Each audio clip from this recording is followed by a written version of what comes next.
everyone, Jason Crespin here. Super excited to play ALT's role play. Standing in front of this wall with all my roles, it's crazy. Been here a long time. I'm getting old.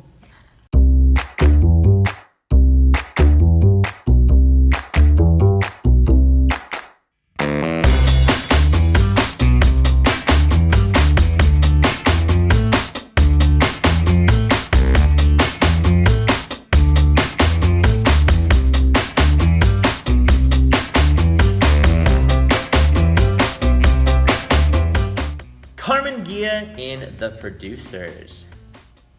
This was a show that we did several years ago. We were one of the first theaters to get to do The Producers. Our theater was super excited. Imagine everyone in the talent pool auditioning for The Producers. Like, I had seen The Producers in New York. I actually got to see Roger Bart, who originated the role of Carmen Gia, play this role, and I thought it would be a really, really fun role. I really wanted the production team to know kind of what role I wanted. For my audition, I rewrote the lyrics to "I enjoy being a girl" to "I enjoy being a gay." And they were some pretty funny lyrics. The reason why I think of it as the most fun audition story is because I got Jim Gardner to turn bright red, and Anne to giggle like a little schoolgirl, and Alan to cackle and laugh and whatnot. So I knew that I had done something right whenever I made them laugh in my audition. I always remember me singing "I enjoy being a gay" instead of "I enjoy being a girl" for my audition for Carmen Gia in The Producers.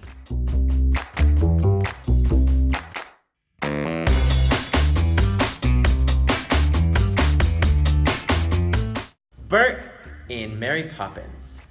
I gotta say, the role that I'm doing right now is the most challenging. There's been a lot of challenging roles on here. I am more of a dancer-actor than I am a singer, and so definitely have worked my hardest at trying to sing my best for this role. The dancing in the show is a lot, the accents a lot, and flying. A lot of people ask me, is it a ton of fun? And it is, don't get me wrong. Flying is a ton of fun and doing all those flips, but it's also very painful to do. I also knew I wanted to get my stamina up for this show, and so I've been working out and eating healthy and all that good stuff that you should normally do no matter what to get ready for this role, and it has certainly helped. Although there are some others on here that have been just as challenging, but I think Bert is gonna be the one that's gonna beat them all. So yeah, so I'll say Bert, Mary Poppins.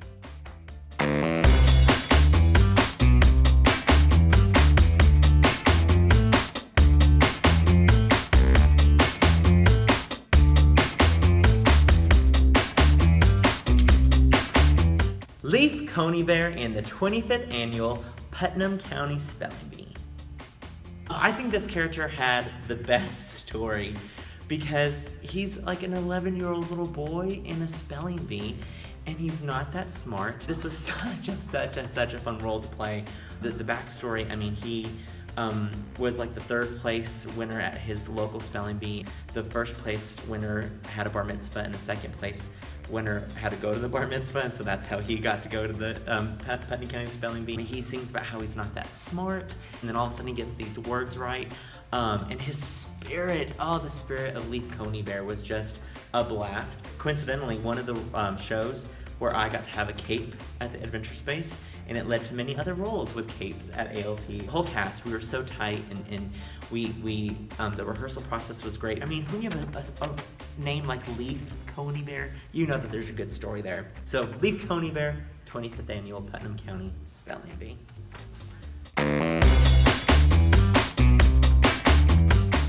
Frank Finger in It's Only a Play. I just did this last season, and this character is not like me at all. He had some great lines. His first line in the show was how much he hates theater people, and that always got a big laugh. He was a director of this play, and he was kind of the wonder kid of directing, and hated being successful, and he hated all the attention he was getting and all the awards. And when the reviews come out and he actually gets a bad review for once, he gets, like, everyone's so excited for him, and he actually crumbles and is just so devastated, and goes back to the root of it all, which is his relationship with his father and how he just wanted to be Peter Pan and fly. And also, this was the role that I got to cuss the most in. I mean, that's a lot of fun because I don't cuss in normal life, and so it was fun to sometimes just let some of those words fly. And he was a fun character to play. Crazy hair, eyeliner, makeup. I had a cape in this show as well, a black cape, which was really, really fun. Had this great rock and blue outfit that Mama Kim made for me. Nail polish, the whole 9 yards. This was written by Terrence McNally, an amazing playwright. Knows how to write for actors. So I'm gonna say Frank Finger for some of the best lines that I've gotten to say on the ALT stage.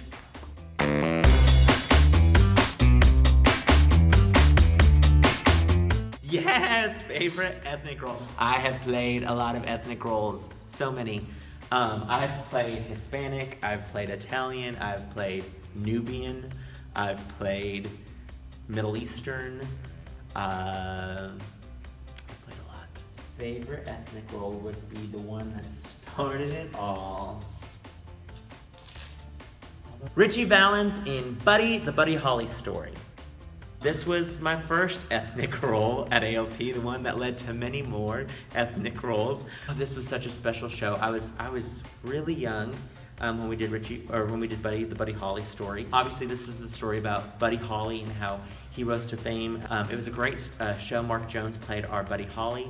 I basically just came in Act 2 whenever they had the Clear Lake concert with the Big Bopper. I got to come out in really, really tight pants and a little bolero jacket and a white ruffled kind of shirt that buttoned way down lower than probably should have been. And I got to sing La Bamba on the ALT stage and do a huge dance number. It was so much fun. It felt, every night we really felt like we were like rock stars. This is probably the role that I'm most recognized for still, even though it's been like 15, 16 years later. Anytime I go to the Pancake Station, somebody's like, hey, it's Ritchie Valens. The song La Bamba has now haunted me. Anytime La Bamba comes on or is playing somewhere, somebody will text me saying, oh, I'm just thinking of you because I heard La Bamba. I accidentally said La Bamba was my favorite song on the Live with Kelly contest, and it was the only song I could think of. This was such a fun role to play, great ethnic role that led to many other ethnic roles. So yeah, Ritchie Valens will hold a special place in my heart for sure.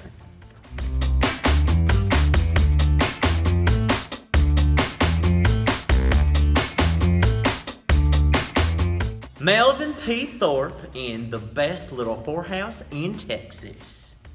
I had a very thick Texan accent when I played Melvin P. Thorpe in The Best Little Whorehouse in Texas. I actually got to do this show twice. The first time I was like a junior in high school and I was an Aggie. So when ALT announced that we were doing the show again, I knew that I really wanted to audition because I had so much fun the first time. Original Melvin P. Thorpe that did it the last time was David McKnight, and oh my gosh, he was an amazing Melvin P. Thorpe. Just brought so much joy and just hilarity to that character. So I knew that I couldn't fill his shoes for sure, so I wanted to do something different. And so my Melvin P. Thorpe was definitely a different take on it. I had some great lines as Melvin P. Thorpe. I got to sing in this really big Texan accent. Sadly, I think I slipped into this accent really easy, and it was really hard for me to get out of the accent. But when you get to sing a song about closing down the best little house in Texas, I mean, that's really fun to do, especially in a big, fun Texan accent. So the best accent, I think, would be Melvin P. Thorpe in The Best Little Whorehouse in Texas.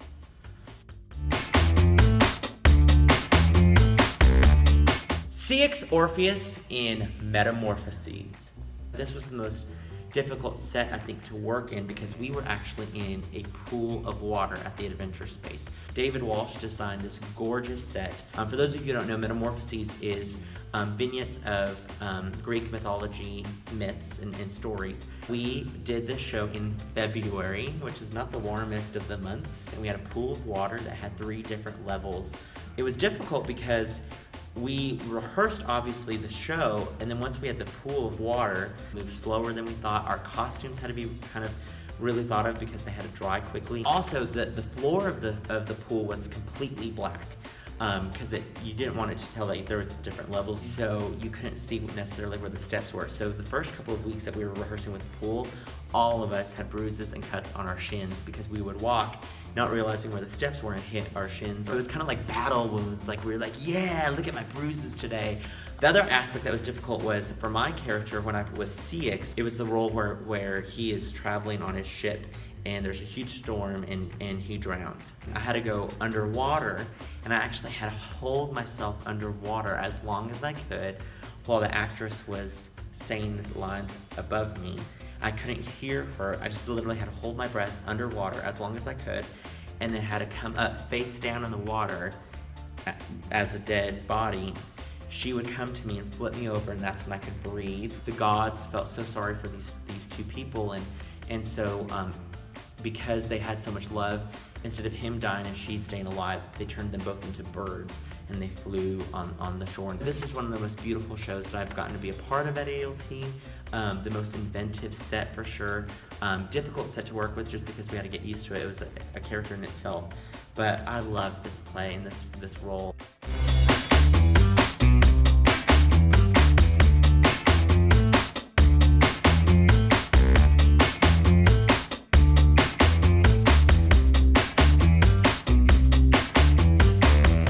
Ensemble jury member in Chicago.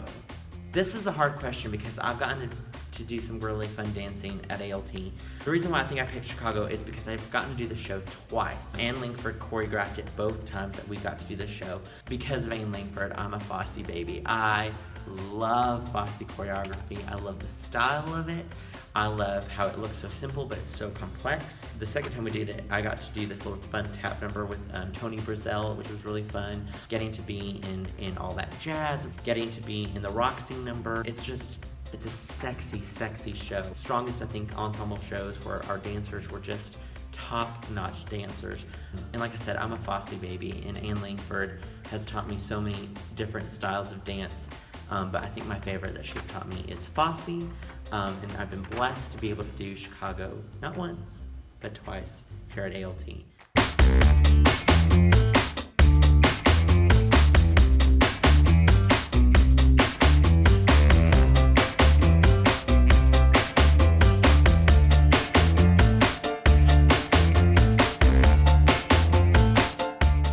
Ceyx in Anna in the Tropics. This was a hard one to pick, but then when I saw this one, it reminded me of how amazing this blocking was. Alan Shankles directed this play here at the Adventure Space in the spring of 2006. Alan had me read the part of the half-brother, Ceyx, and I fell in love with reading that role, and thank goodness got this role. I was the villain in the role, which is so much fun sometimes to play the villain. This show, Anna in the Tropics, is about this family that lives in Florida, and they are cigar rollers. They own this cigar company. It's back in like the 20s, 30s, and they bring in a lector to read to the workers. One of the daughters of the owner, she's married, but she ends up having an affair with the lector. And my character really wants kind of the machines to come in productivity and how much more beneficial it'll be. Alan directed it so well. The scene that it wasn't in the script, but he had me hanging these lanterns up for this kind of symbolism of where my character was in the show and stuff like that, and moving this ladder, and it was just gorgeous. It was beautifully done. Of course, we got to smoke cigars on stage, which was really fun. This character ended up killing somebody in the show. The moment when I came out with the gun, sorry, spoiler alert if you still have your 2006 DVD of Anna in the Tropics and you haven't watched it yet, spoiler, I'm the killer. There was this moment where I'm in the shadows and everyone thought it was going to be the lady's husband that was going to maybe come out and kill him, and it wasn't. It was me. And so when I stepped out of the shadows, I remember the audience like gasping because they didn't know it was going to be me that was going to be the killer, and then I shot him. And so yeah, so best blocking, I'm going to go with Ceyx and Anna in the Tropics. Thank you again, ALT, for having me play role play here at the Amarillo Little Theatre. Oh my gosh, how much fun was it to look down memory lane with all these roles? I've played so many fun roles and a lot of ethnic roles. Look at that. I feel bad that I didn't get to talk about so many of these roles that I've gotten to play. They were awesome, awesome experiences. But you still have a chance to see me play what I said was my most challenging role, and that is of Bert in Mary Poppins. We run through October 8th. We've added a Saturday matinee to the last weekend. Get your tickets now if you haven't already gotten them. It's a fun show. You'll get to see me doing some flying and another accent. Oh, that was not a good accent there, but I'll do a better accent in the show. So come see me as play Bert and Mary Poppins. Just come support ALT and the amazing things that we're doing always at ALT. And we'll see you at the theater. Wow!